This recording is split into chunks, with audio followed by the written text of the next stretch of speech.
siamo con il dottore Renaldè, cui abbiamo il piacere di porre alcune domande riguardo il design e il colore. La prima domanda. Lei è stato definito l'umanista del design. Lo slogan della nostra azienda è migliorare la vita col colore. Come pensa che il design possa dare benefici all'uomo? Si tratta di benefici personali o anche a livello di armonia sociale?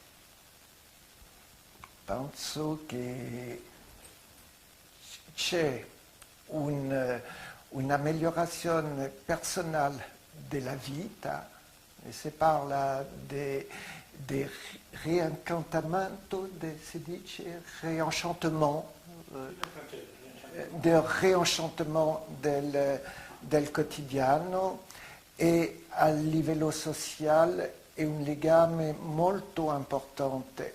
Poi voglio dire aussi che è un linguaggio internazionale e che possiamo parlare di design fra popolazioni diverse sia a livello sociale che a livello dei paesi, e apporta, secondo me, contribuisce, secondo me, all'armonia sociale. Il suo interesse per il design ha inizio con i suoi studi di storia dell'arte. Pensa che nel design si conservi qualcosa dell'arte in un prodotto decorativo studiato con cura e passione? Può conservarsi qualcosa della tradizione pittorica italiana per cui questa nazione è nota in tutto il mondo?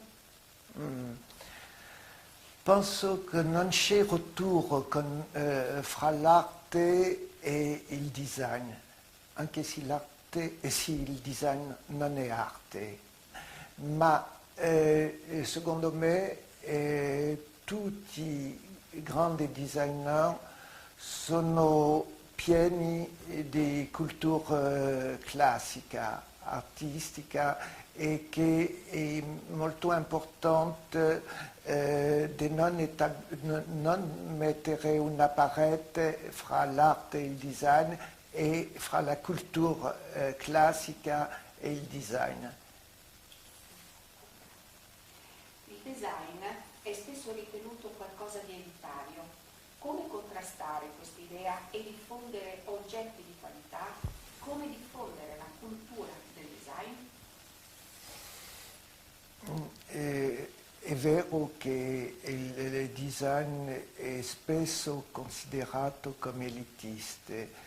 È un peccato perché al contrario il design ha una vocazione sociale che viene direttamente dall'inizio del XX secolo, e io direi che la cultura di Bauhaus, che fu così importante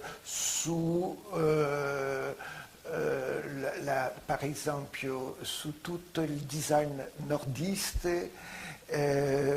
è sempre presente nel nuovo design, e io direi sempre di più, e bisogna di far capire, di far vedere per una pedagogia adattata a un largo pubblico questa vocazione del design, vocazione sociale del design.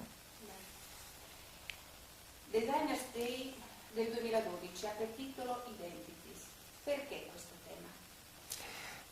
Questo tema è venuto un po' come una provocazione, perché l'identità può essere utilizzata su un modo un po' cattivo da un punto di vista politico, per esempio, per alcuni partiti estremi. E noi abbiamo voluto dare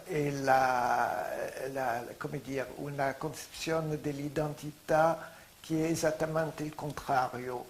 Abbiamo voluto parlare dell'identità al plurale e far vedere che l'identità di ogni partecipante alle design nord-est, che siano ditte, che siano scuole, che siano musei, che le diverse culture di ogni società viennero a congiugarsi, si dice, e portare una nuova identità a una manifestazione aperta al più grande pubblico e chi si vuole giustamente particolare e che vorrebbe essere un esempio per altri paesi.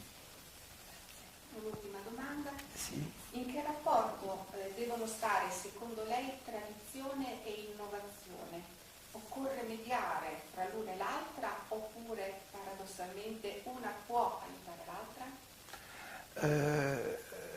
Paradossalmente, giustamente, trovo che c'è un legame assoluto e che questo legame viene per esempio dell'artigianalità, perché artigiani hanno bisogno del design per rimanere nel secolo e l'artigianalità che fa parte di tutte le civilizzazioni, di tutti i tempi, è una cosa senza tempo e anche un mestiere del futuro dove il cuore dell'uomo viene con l'intelligenza della mano a portare una ricchezza eternale alla creazione. Ringraziamo e allora un'ultima domanda un po' provocatoria per i nostri blogger sul tema design e colore. Io devo farla al blog. Allora, io chiedo se il colore fa parte integrante del progetto, se il designer deve fare qualche compromissione su questo tema o se al contrario lo deve considerare veramente con sua parte sua. E io direi che ho delle risposte personali, ma che vorrei conoscere le risposte degli altri. Ci dice anche qual è il suo colore preferito e perché? Il mio colore preferito, secondo me, è il beige. E forse perché è il colore della sabbia. Grazie.